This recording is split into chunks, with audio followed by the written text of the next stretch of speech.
Hello, people of YouTube. My name is Steve Gray. This is Gray's Guitars. Thank you for watching.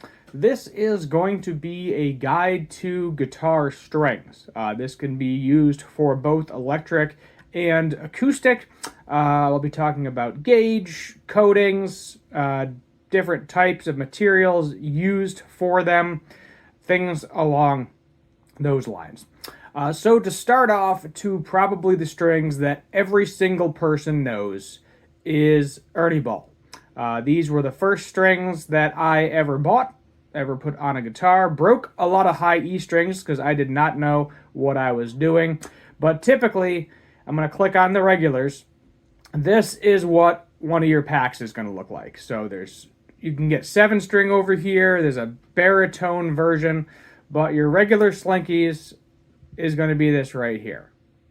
And there is a million different gauges. So we'll start off with kind of the standard here.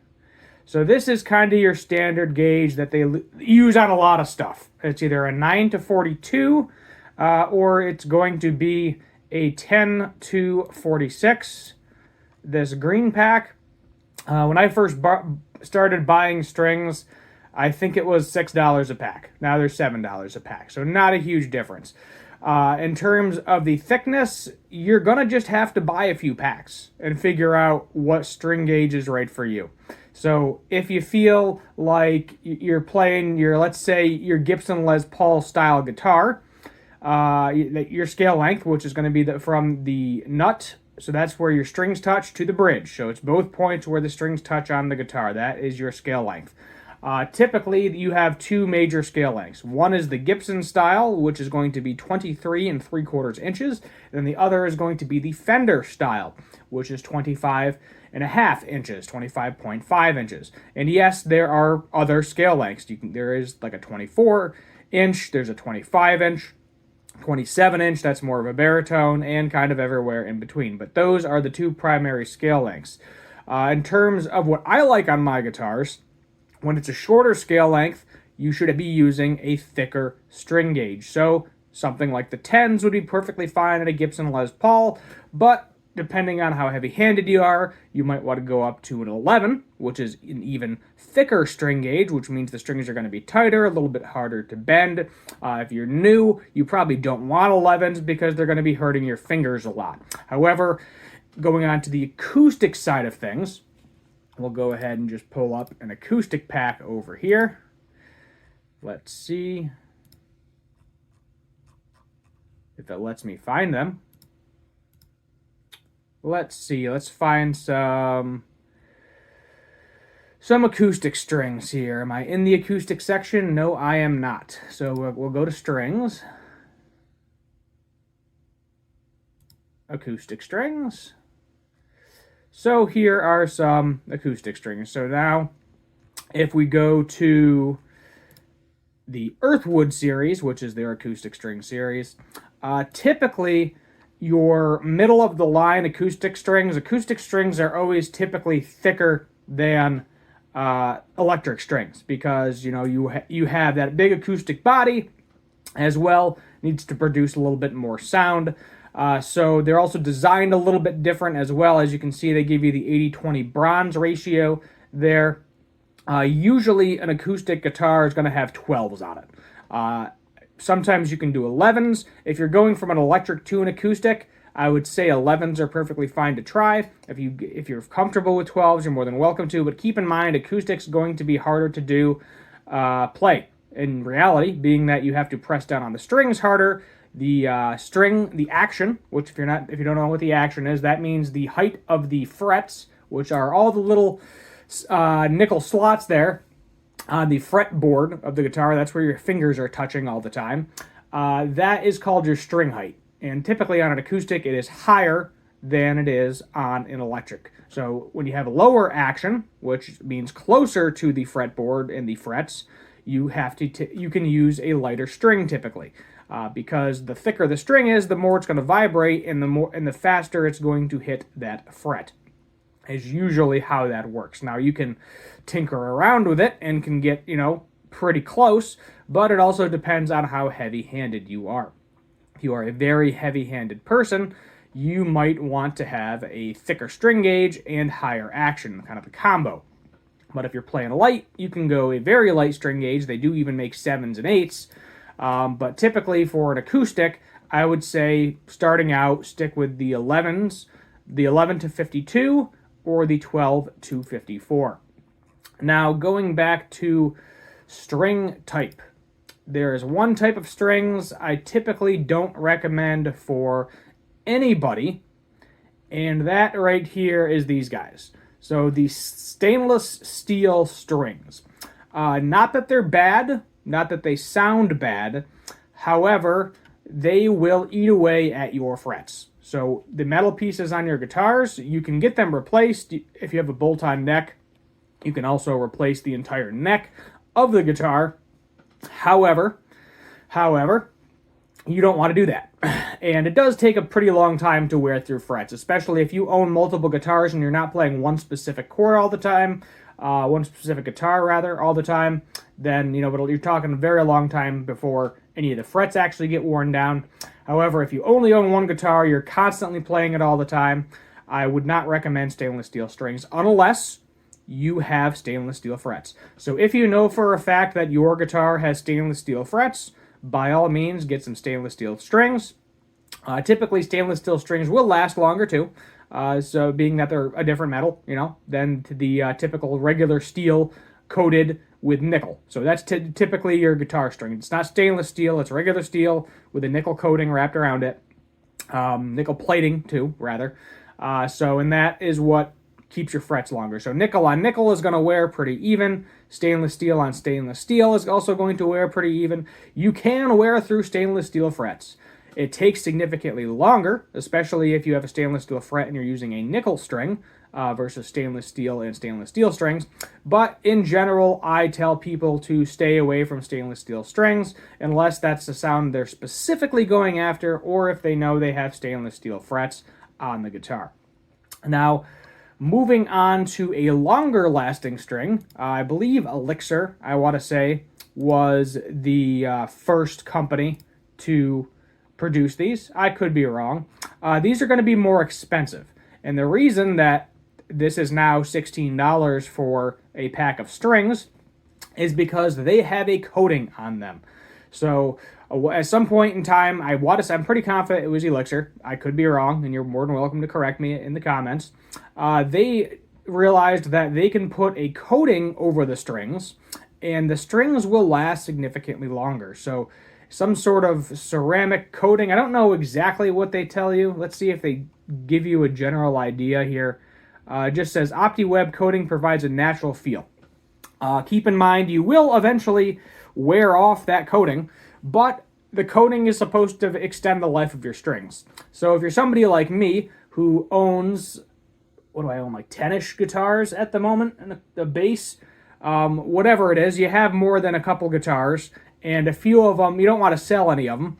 I'm actually actively trying to sell a few, so if you are interested in buying a guitar, I have a few for sale right now in my Reverb shop. Feel free to check the link below in the video. I got a couple of Gibsons for sale. And feel free to make me an offer. The prices I put are just starting points. Worst case, I reject the offer or say no or give you a counter offer or something. So feel free to make me an offer. But let's say you got a guitar that, it's your first guitar. You don't really want to get rid of it. You don't play it much. Kind of hangs on your wall or goes in a case. But every once in a while, you pick it up. You may want to put elixirs on it because the strings are going to last significantly longer. It's not going to just go dead over time. Typically, with regular guitar strings, you can, it depends on your sweat acidity too. Especially if you have acidic sweat and you tarnish your strings very, very fast. You see a bunch of gunk on your bridge. That's the point where the strings hit, yet again, at the bottom of the guitar. That's typically built into the guitar. Or you see a bunch of gunk on your frets, gunk on your strings. You probably want coated strings because they're going to last longer. Your acidic sweat will typically eat away at regular strings. If it has the coating on it, those strings will last longer. You won't have to change them as quick. The downside is they are more expensive. So that is a problem as well. Just to go through a couple of different companies that you may see. So Gibson has their own string line. In all honesty, don't even waste your time with these. I mean, I guess if you're a Gibson fanatic and really want them on your guitar, they do offer them. But the reality of it is, the strings, a regular string, you know, your regular set like your 10s, are constructed the same across the board. You don't need to spend $4 extra on a pack of strings because it says Gibson in it. And I know it does say made in USA, but guess what? Ernie Ball is also made in USA. D'Addario is made in USA.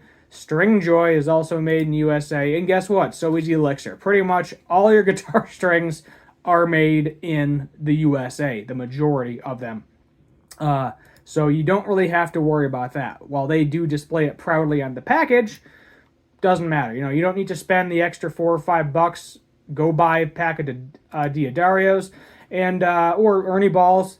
That's the thing too, is in terms of brands, you know, what you find the best and what you like the best, you have to shop around. So if you know for a fact you want coated strings, if you look right here, corrosion resistant, balanced, there are different guitar strings, and they pretty much all do the same thing. You know, all of them have some sort of corrosion resistance. I believe D'Addario has one as well, longest lasting. I think, let's see if they say these are coated. Yeah, coated with a groundbreaking XS coating. They will be more expensive.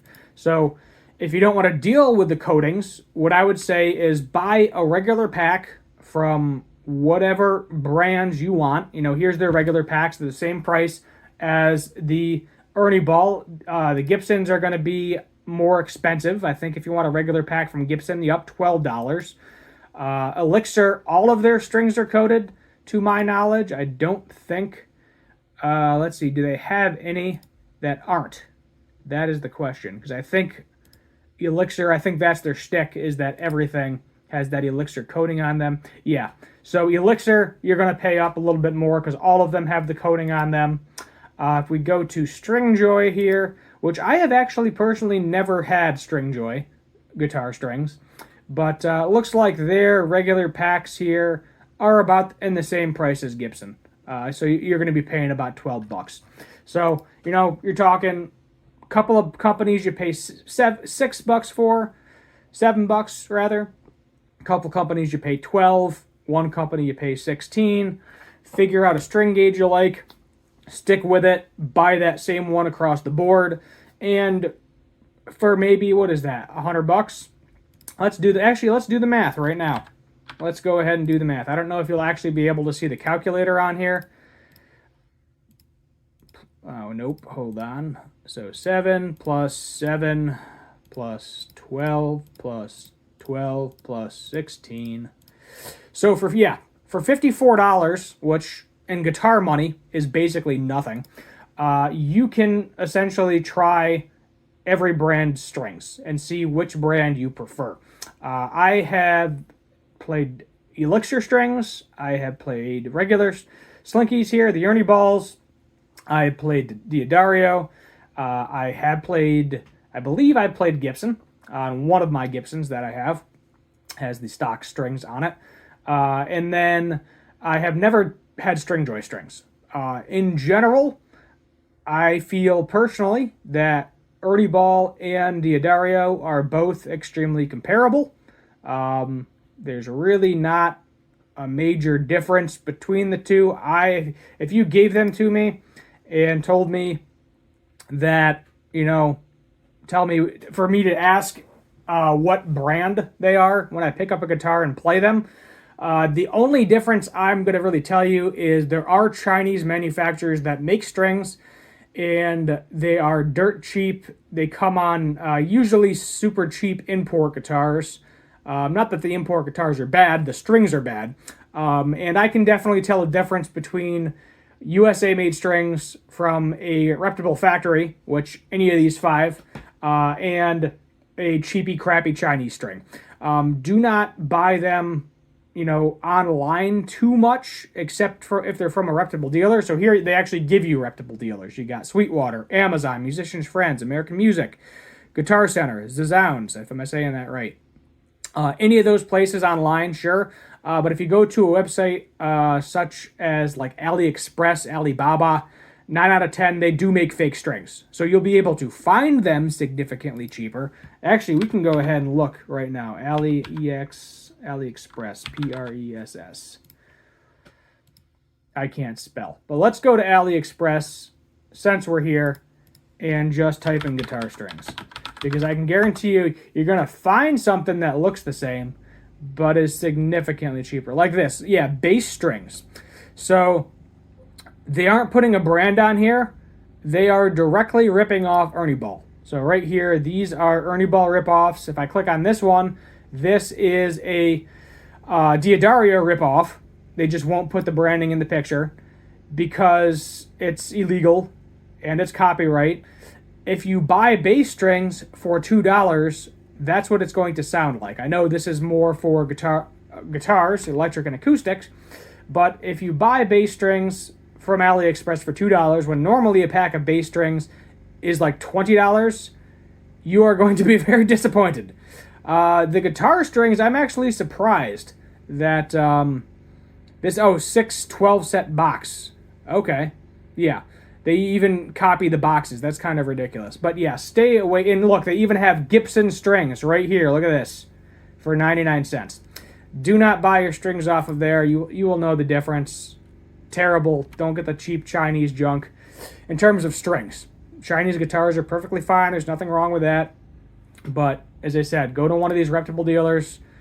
For $54, you can try every single set of strings here. Pick the gauge you want for your guitar. You know, typically as long as they're sealed in the pack, they don't really go bad, to my knowledge. You know, I've had a couple of sets of guitar strings where I've had them sealed in a pack for a couple of years, pulled them out, they were fine. That's typically what most of these companies advertise, is as long as you don't open the actual pack of strings, they will last a very long time.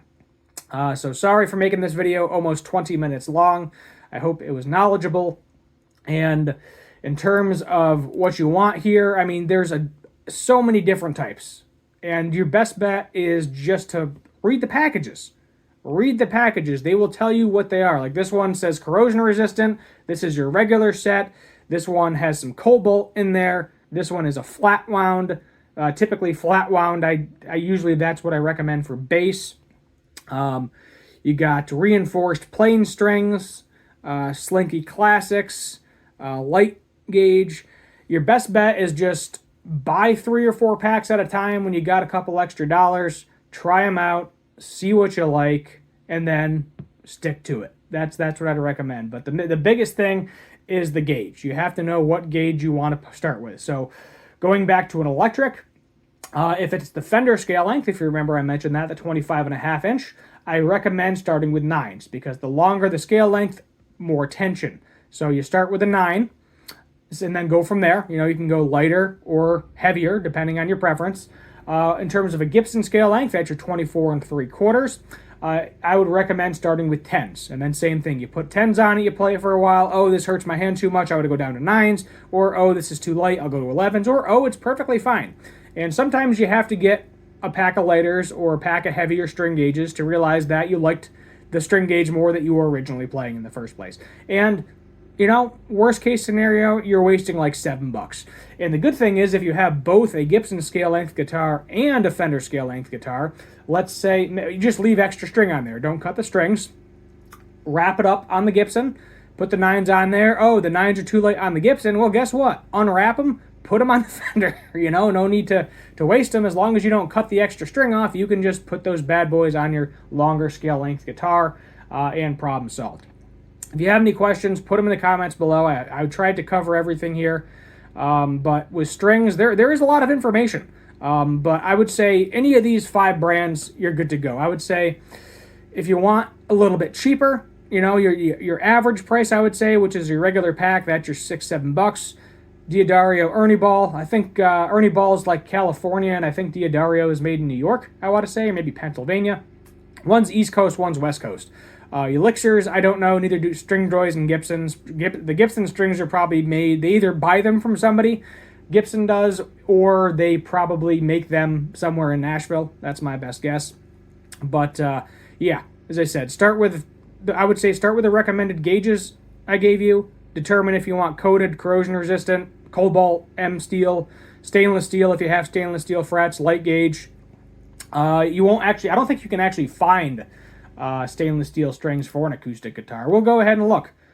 They do have the coated ones here. Yeah, right there. I have 12s on one of my acoustics. I think when I do change the strings, I plan aluminum bronze. Okay, yeah, you got some different sound qualities there. You will definitely notice more, I would say, more of a sound difference with an acoustic, I would say, versus an electric, especially if you're using distortion. If you're using cleans on an electric, you'll probably hear some differences, but in terms of cranking up the distortion, you're not going to, I would argue you're not going to hear much of a difference. So, yeah, that's where I'm going to end. 20-minute video. Very long is what it is. Thanks for sticking with me. If you did, subscribe, turn on that notification bell, leave a like, share, check out my reverb shop down below if you're in the market for a guitar or just a beat-up pickup that looks kind of cool for a couple of bucks. And until next time, have a good one.